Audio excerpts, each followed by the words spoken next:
All righty. Well, welcome to today's virtual family forum. And we may have some others joining us. We'll just let them in. And today, I'm excited to share with you on the topic of fact story. We call it fact versus story, but fact story. It's one of the most common modules that we do when we train leaders, when we train church staffs, when we train, government agencies, the other stuff that we do. This is always a favorite because of the value that's here. And so, turning this to the application of family doesn't diminish anything. In fact, it makes it really, really important. And so, the good thing about this tool is that you can apply it to every part of your life. It is absolutely important for family, but how we think and how we believe affects every part of our lives, right? It affects our health, affects our relationships with, whatever spouses or parents or family or kids. It affects how we show up at work, or how we show up, at church or whatever it is. It's just how we think. In fact, the Bible teaches that as a person thinks in their heart, so are they. So what we think about, we end up manifesting, or ends up coming forth from us as life. Proverbs 4:23 flows from us. Out of us flow the issues of life. So this, let me see if I get this. This exercise, it's in all of our work, but it certainly is in the Family Legacy book and workbook, and in the e-course. It's one of the emotional intelligence protocol tools. That's the first of the 6 protocols of how to do family. And again, the purpose of this is really, again, about creating a safe, fun, supportive, trusting environment in the home, in the family. And it really is about also living Romans 8:28, which is, a favorite of ours. We have it literally written on our wall up above here, that it says, God works all things together for good to those who love him and are called according to his purpose. And so, is it really possible that in all things, I mean, the bad stuff, the painful stuff, the messed up stuff, as well as everything else? Yeah, it actually is. God is at work in all of that, primarily to do one thing: to love us and to mature us, build his character and nature in us, and to help us love others. And anything we go through in life has the potential with God to be something that teaches us, that molds us and shapes us. You guys know this, but sometimes we get caught in the swirl of life, and it doesn't seem like there's any good that can come out of here, when there really is, if we know how to. And this tool will empower you to do that. And it's about governing your thinking. So I'm going to move on to the talking points here. And you can take a picture of this screen if you want, or I think we're also putting the PowerPoints up with the recordings on YouTube, aren't we? Are we doing that, John? Yeah, good. Okay, so one way or the other, you can get these. But here's what I want you to think about. And if you think about that picture we just saw, where it was fact on one side and story on the other side, with a line down the middle. Here's what, and again, this is really summarized from more than an hour module, but here's the highlights. Facts and stories are 2 different realms. So most people think facts and stories are one. They just are. That something happens, and whatever they choose to make that thing that happened, that fact, whatever story they pick, that's just the story. They're inseparable. They're like, a fact happens, and somebody doesn't talk to me, and the story that I pick is they don't like me, they don't want to talk to me, and I mean, they're just one and the same. Actually, that's not true. Facts are one realm and stories are a different realm. And this is really empowering because we get to choose. So let's define these things first. And so you can turn on your mic. This is a little bit of interaction. We're going to have some interaction here throughout today. If you'll unmute, I'd love to hear this. Let me hear some definitions. What is a fact? When you define what a fact is, what comes to mind? Anybody? Truth. Truth. What else?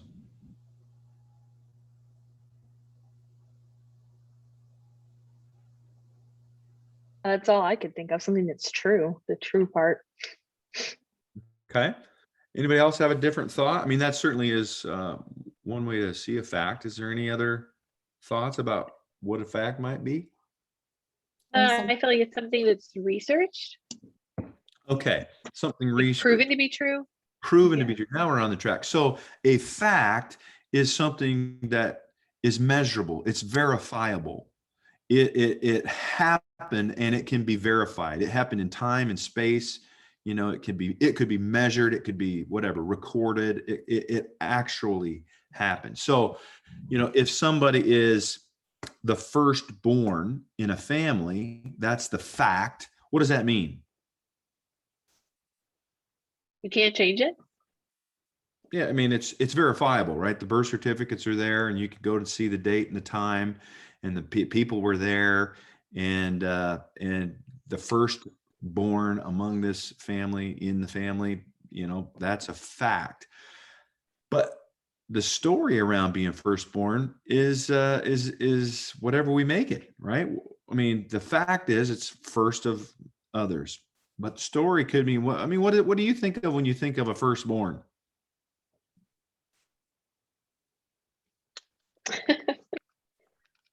Come on. Someone who's stubborn. Okay, strong will. Strong will. Yes. Stubborn. Good. What else? What's a different thought that commonly comes with firstborn? I'd say independent. Independent, yeah. Independent. Good. What else?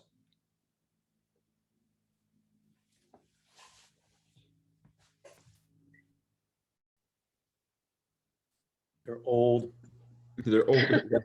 So that could be a fact and a story too. So, you know, what I'm trying to get at is the fact is verifiable, it's measurable, and the story can be varied depending on who's making up the story. Now, so all of a sudden, here's what's interesting. If whatever story that we pick to assign to a fact becomes, if you will, true for us, because as we see it and as we think about it, that's how we will relate to that moving forward in our life. So is it true? Is it not? Well, if we choose it, we're going to experience it that way. And so in some way, it's so here, let's try a different one. What about the subject of divorce? Okay. What is the fact around divorce?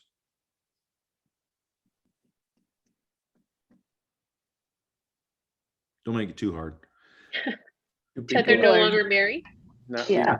Exactly. So it's not emotional. It's not a big meaning or story. The fact is, two people that were married, they were in a covenant, are no longer in that covenant. They're not married anymore, right? They're divorced. Okay. What now? What's it mean? What's divorce mean? What are some stories that are commonly around divorce? Fire them out. Something's broken. Something or someone is broken. Pain. Yeah. Okay. What else?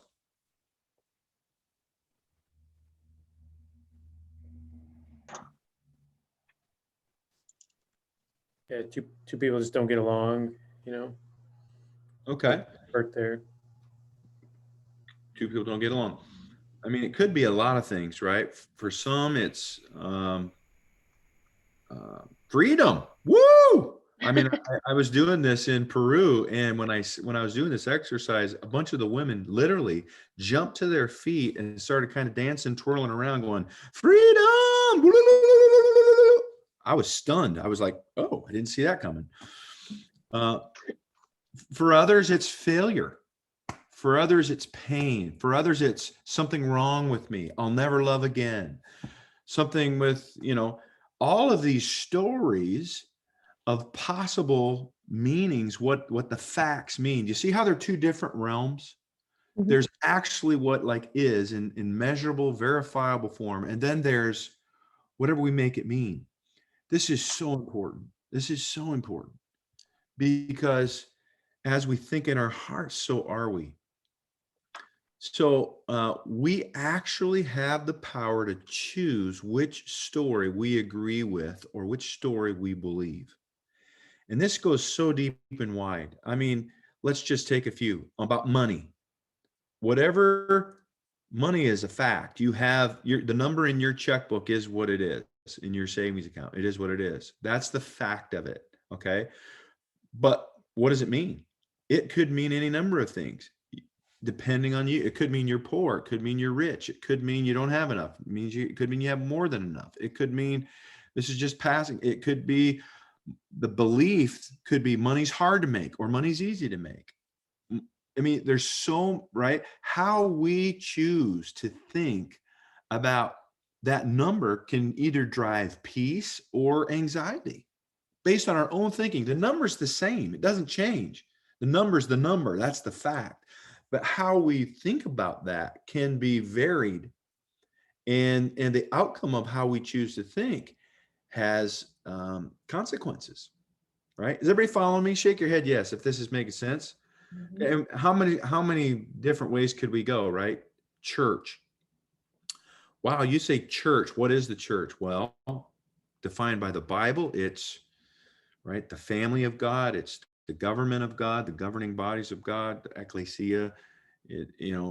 It's his body on earth, and it's good. It's his hands and his feet, and he's the head, and it's his primary means by which people are saved, right? Now, that's not the only story that people attach to church. Have you noticed? I mean, for some people, church is a lie. It's a joke. For others, George Barna does the research, and most of Americans feel church is irrelevant.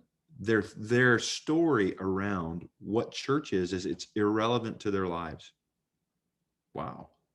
That's the majority of Americans, according to the research. Okay, so my point is, what if you're single? What's that mean? Well, you're not married. Okay, well, what's it mean? Be careful which story you pick, right? Someone dies, somebody passes away. There's a challenge at work. The facts are there, but be careful what story you pick. Here's what happens. Whatever story we choose to believe about a fact, what happens is it gets locked in like a set of lenses that we put on. And everything that we see through those lenses. So if money is really hard to make, then I view life, I view opportunities, I view how I spend money, how I work for money, how I think about money for God or think about money to others. I always see it through that lens. It's hard, it's scarce, scarcity, not enough. And if I'm always thinking that way because this lens is on, I just think that's reality, but I live my life and the fruit of my life has that thinking in it. Not enough. So the stress or the anxiety, or I may not take a chance at a new business. I may not make a cold call to a new client. I may not, right? And it's not that it's not possible. It's just not possible for me because I have chosen to see it through that lens. Wow. Powerful. God gives us the power to choose what we believe. And here's what happens. As soon as we choose, we go out into life and we gather evidence to prove to ourselves that what we've chosen to believe about money or being single or being divorced or how hard it is to raise kids or how bad my parents are, or you fill in the blank. We have thousands and thousands of belief systems, of lenses. Most of them we're not aware of, right? 15% of our thinking is conscious. 85% of our thinking is subconscious. So we're not even aware of the thousands of lenses most of the time. We just experience life in a way that our lenses are showing us. And what I want to do today, the goal is to separate these two realms and empower you to know that you get to choose a different story and create a different reality. That's every one of us can do that. And the best stories to pick are the ones that are the truth, that agree with God. So especially, around family in this application. So a lot of times, here's what happens. The traumatic things that happen in our life when we're children, or that happen through our generations going back that we really don't know much about. When there's really traumatic things that happen, that's the most fertile soil, if you will, for a belief system, a lens to be implanted. And here's where the devil lies like crazy. He does his best work, if you can call it that. It's deception. Somebody, is abused, or somebody is abandoned, or somebody is rejected.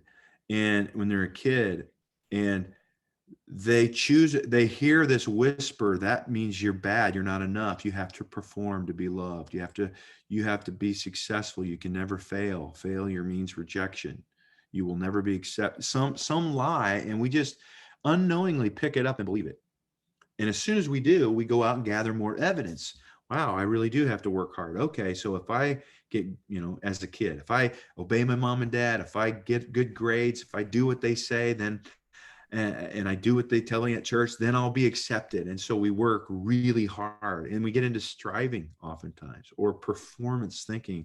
And then that just takes over in school and in relationships and in work until we're, sometime in our 20s, late 20s, 30s, and we're completely exhausted because nobody can be perfect and perform perfect all the time. And the connection that was made was, the story was, I've got to gather more and more evidence to prove this is true.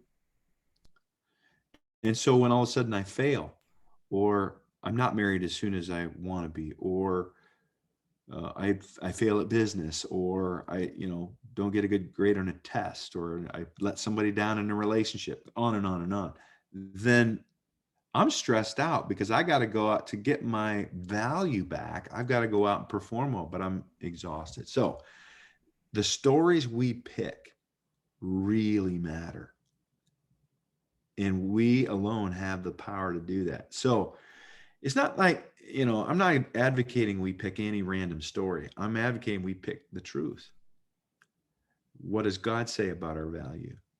What does he say about money? What does he say about marriage? What does he say about, right, purpose in life? What does he say about, on and on. And so when we automatically go through life looking for this evidence, and it really comes down to what story will you pick. So here's what I'm going to do to get a little bit, we got a few minutes left. I want to encourage you right now, just close your eyes if you would. Close your eyes for a moment. We're going to ask the Lord, take each one of us to some fact in our life. Maybe it was traumatic, or maybe there's just emotion on it right now. So there's a relationship that's, that I'm angry about, or I'm hurt about, or there's something I don't like about what's happening in my life. And that thing, or maybe it's something specifically that happened when we were children, or whatever. I want you, whatever you show us, I want you to go to that event, that fact. Okay. And I'm just going to give you 20 seconds or so to be quiet and just pick one of those facts. Okay.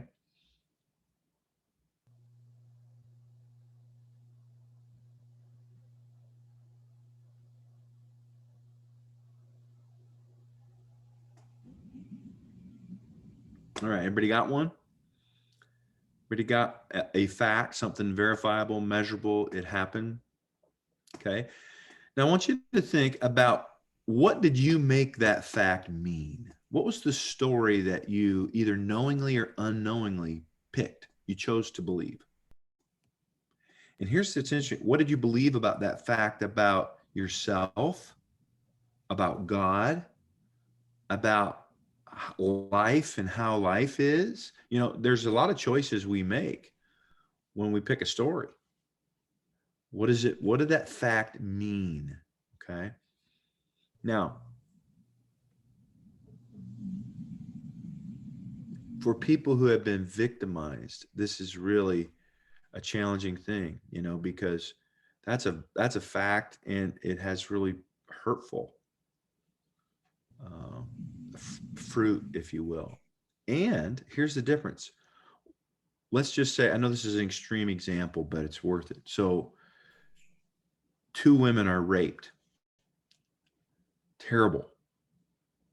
One chooses to make that story mean about themselves. They're not worth it. It was their fault. About men, they're pigs, can't be trusted. About God, he's not there to help me. And they go through life with that lens, and they look for evidence to verify that's true. So their relationships with men aren't good. Their relationship with themselves isn't good. Their relationship with God isn't good. And while that was a legitimate thing that happened, the choice of what to believe about it will determine how they experience that thing from the time it happened forward. A second woman, same thing happens, but chooses to believe that,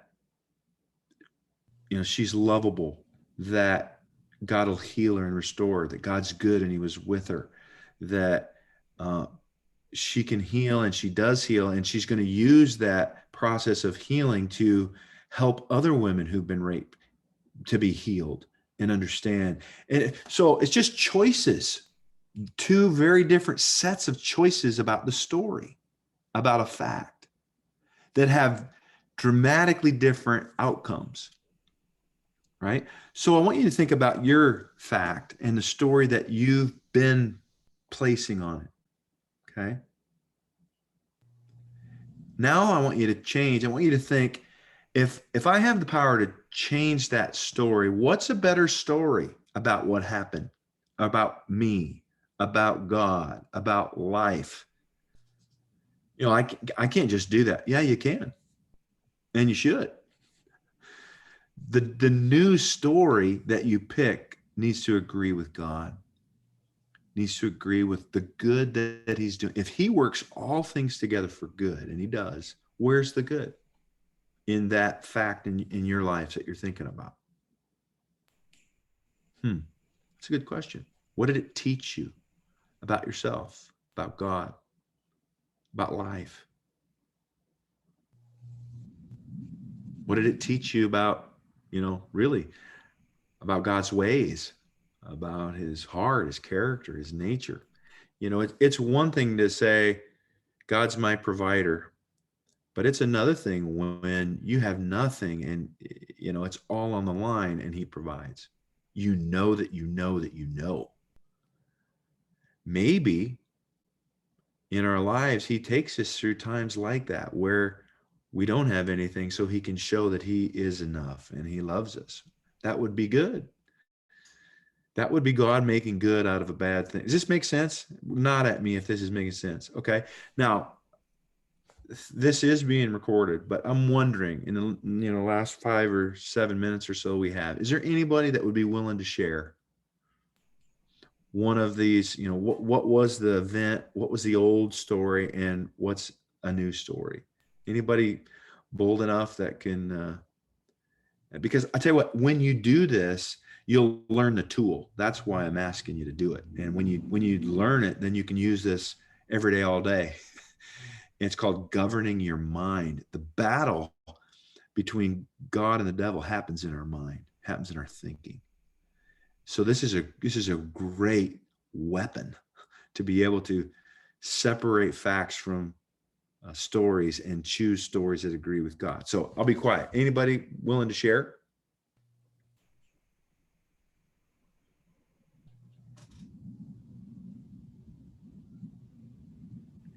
Okay, I'll share. Thank you. The story that I had believed unknowingly was What was the fact first? the fact is that I'm single. Okay. And Thank then you. the story is you're supposed to, graduate from high school, go to college, and be married by the time you're a certain age, and then have a family. And that is the story that I told myself. And it's been fun to realize that that's just a story. And the fact is that I am single and that God has something else planned.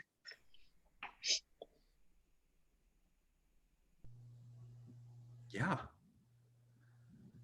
And it's good, right? Yeah, it is.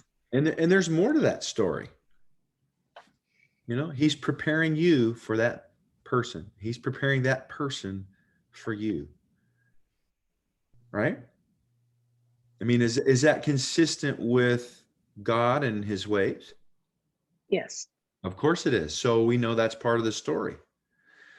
How do you feel with the second story as opposed to how you feel with the first story? What's the difference in how you feel, the feelings? One, you feel like you failed or you messed up, didn't accomplish what you were supposed to. The second is the opposite of that. I'm right on time, right on schedule. Mhm. Yeah, that's a lot more motivating, isn't it? Yeah. You say, well, yeah, but this might not be true. Well, again, true. As you think in your heart, so are you. So you're going to experience the fruit of the choice of what you believe. So which one's true? Well, they could both be true, right? If you choose to believe one, that's going to be your experience, so it's going to seem true. And where if you believe the latter, and please, I'm not talking about moral relativism. I'm not talking about, right? That's not where I'm going with this. There is truth, big T, and that's a person, Jesus, and it comes right through him and his ways and his word. But there's so many variations to what we can choose into. And that's what we'll experience. Great example. Somebody else have one more example?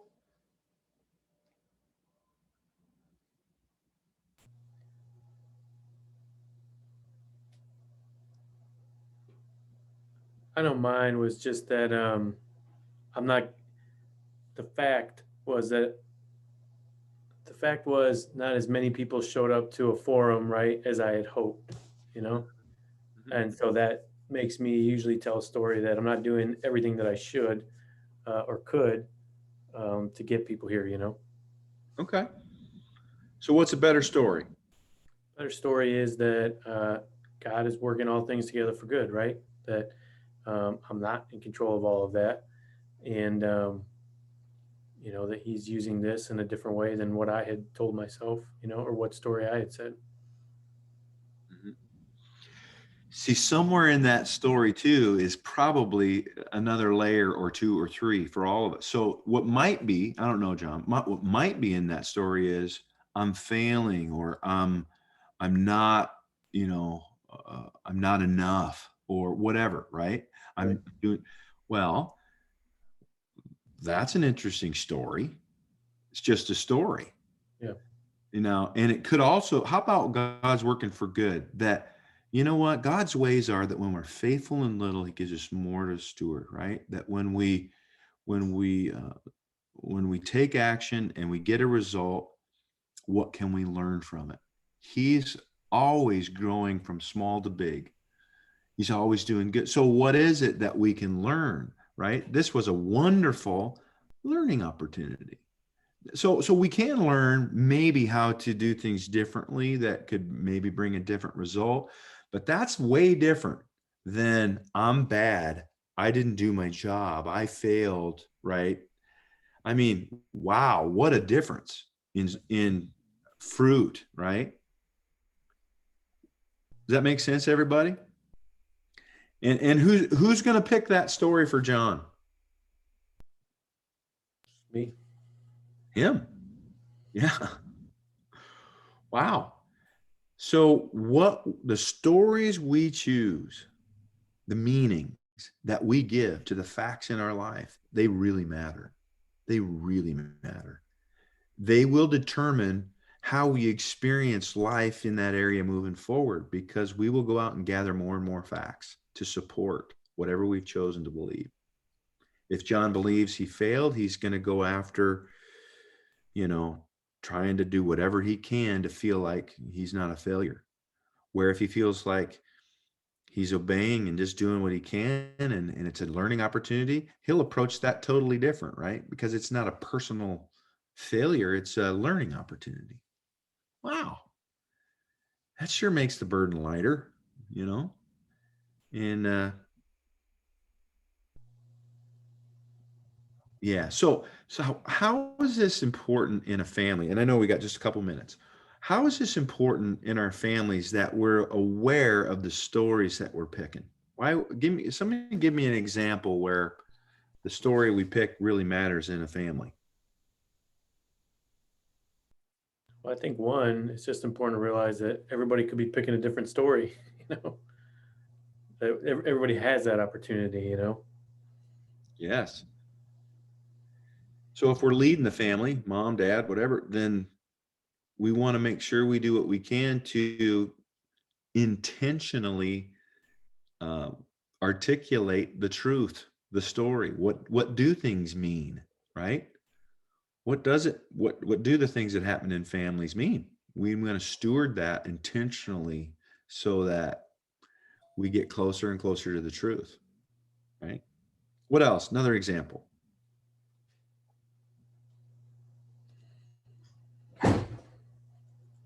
I know I'm making you work today. It's good though. So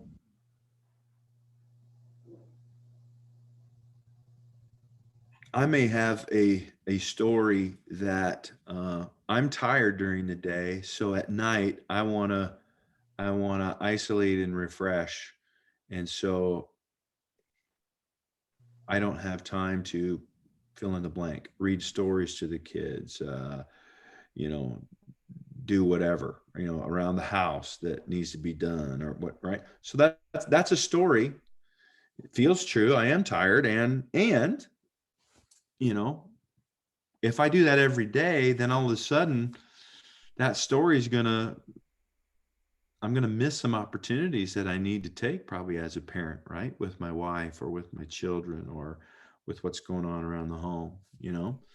Um, and so even those stories, right, that seem, gosh, that's not terrible. That's not a terrible story. Well, what's the fruit of it, right? If I don't have other intentional time and don't have, whatever that looks like, some story, it doesn't seem very dangerous, but it's really keeping me from some real important things with my family. So I'm going to stop with that. I hope this has been helpful. Is there any questions today? I'm gonna go ahead and stop the video. Um, Anybody have any questions? There we go. I stopped recording rather.